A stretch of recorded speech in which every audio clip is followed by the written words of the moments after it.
Good morning. I have to say that I was a little nervous about speaking in front of such a big group. I think this is probably the biggest room that I've ever spoken to, and Maria Alvarez generally agreed to wave her arms if I'm talking too fast. But seeing everybody's friendly faces and just the nice interactions I've already had with so many people this morning has really been wonderful. And it's made me much calmer and more relaxed, so hopefully I won't start scatter speaking. But as I was putting together my opening remarks, I was a little intimidated, thinking about, what do I have to say to such a remarkable and big group of people? Then I remembered that luckily I'm a sociocultural psychologist by training, and I could find something very impressively intellectual to talk about. So I turned to a very inspiring, maybe it's a little too academic, but a very inspiring resource. So how many people have ever seen the TV show Shark Tank or have heard of Shark Tank? So there's some people. For those of you who haven't ever heard of it, Shark Tank is basically a group, or basically aspiring entrepreneurs decide to go on television, which is amazing, and they pitch their ideas, like a new company or a product or something that they have, and they're looking for investments from a group of investors or sharks. The sharks and the entrepreneurs then go back and forth, and the entrepreneurs try to convince them to give them their money. And it makes for really good TV if you haven't ever seen it. And I think that it's on tonight, in fact. Oh, so there's Barbara Corcoran. She's my favorite shark. And a couple of weeks ago, there was a featurette featuring Barbara and a group of her favorite entrepreneurs who went to Deer Valley, Utah for a retreat. And if I've been skiing in Deer Valley, it's like one of the nicest places I've ever been, so I highly recommend it if you get a chance to go. And so she brings together all of these amazing minds to share their best practices and lessons learned with each other.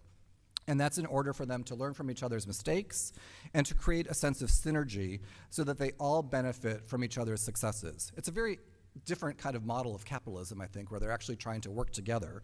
And in my heart of hearts, I hope it's not just because Barbara wants to make a lot of money because she owns a piece of each of those corporations, but it's also because she wants all of them to be successful in bringing their visions to life.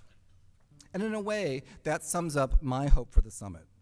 I was so excited to be part of the planning group for the summit because this is really a forum that's meant not only to increase our knowledge by going to these amazing sessions that we've all contributed to, but also by creating an opportunity for talented, dedicated, and innovative thinkers to come together to share our best practices with each other, to talk about the challenges in our work, to support each other, and to come together to bring a shared vision of strong, empowered, and healthy trans communities to life. Some of you might know that I'm a researcher by trade, and in the research world, we often get funded to study problems in the communities and sometimes even to develop solutions to those problems. That's great. Lots of us make our living that way. If you're funders, we really appreciate that. Keep the resources coming. It makes for a lot of interesting work and great opportunities like this. But as I was reflecting back on my experiences working with people in the trans community and working as an ally, as Michael said, in the community, I think that my observations have been, it's really been different than just focusing on people's problems. Instead, I've learned that the trans community is a community of survivors. I actually thought about putting a slide of the Survivor TV show up, but I thought I don't watch Survivor, so that would feel a little disingenuous. But after working with trans people for a long time and working with the organizations who are working within the trans community, I have learned so much about people, how people can come together. But what I've really learned in working in this community, that's really a community of survivors where people come together to support each other, to help each other out so that a rich and vibrant community can flourish, even when faced with multiple forms of oppression and hardships, when it can be a struggle to find acceptance in our relationships, in our families, in our places of worship, in the venues where we go for fun, with our healthcare providers and other human service providers, not to mention facing discrimination and worse from employers, law enforcement, criminal justice, immigration systems, and society at large. Despite all of that, or maybe in some sense because of all of that, the progress that Joanne has mentioned in her remarks has really been inspiring to me as an ally. Now, I've used the term ally a couple of times, as did Michael, and so I wanted to give you a couple of thoughts about my feelings as Michael of what an ally is, and we didn't coordinate this. But as a gay man, I've had the privilege of working closely with allies for many years, some of whom are in this room, and Susan, you're a particular ally to me, and I appreciate that. And I've learned that the best allies are the ones who know what they don't know. Personally, I think I'm a decent ally to the trans community because I have a knack for dressing kind of like a trans guy sometimes. And I can't tell you how many meetings I've gone to where my trans colleagues are either wearing the same shirt, or they tell me they've got the same shirt at home in their closet, or as you can see in this slide that was taken in this very room 2 years ago, that we show up wearing exactly the same outfit, from shoes to belt to shirt to pants to the whole deal. Can you believe it? And that also is not coordinated. Thank you, Enzo, for agreeing to let me show those pictures. So it's my hope that everybody will leave the summit understanding more, or at the very least, having a better understanding about the things that we don't know. So that said, I think that the programs that the track chairs and all of the other organizers have put together is really amazing, and I just wanted to highlight a few things from the various tracks. In the research track, you'll see cutting-edge examples of research that's being conducted to tell the stories of diverse trans people, improve trans health and trans health care, prevent new HIV infections, help improve engagement in HIV care, understand the positive responses to and negative consequences of oppression, discrimination, and stigma, support trans families, and many more topics. The mental health track has a rich and practical program that focuses on topics such as best provider practices to improve the mental health of our trans people throughout the lifespan, from childhood and youth to our community elders. The latest public health model for covering gender-confirming procedures, how to prevent and deal with violence in trans communities, integrating spirituality into mental health practice, just to name a few.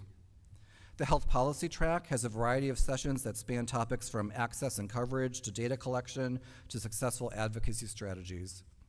And the medical track contains content oriented both towards new and experienced providers to improve the quality of trans healthcare on a comprehensive range of topics, from transitioning and gender affirmation to fertility to informed consent models to management of post-op complications to hormone risks and side effects.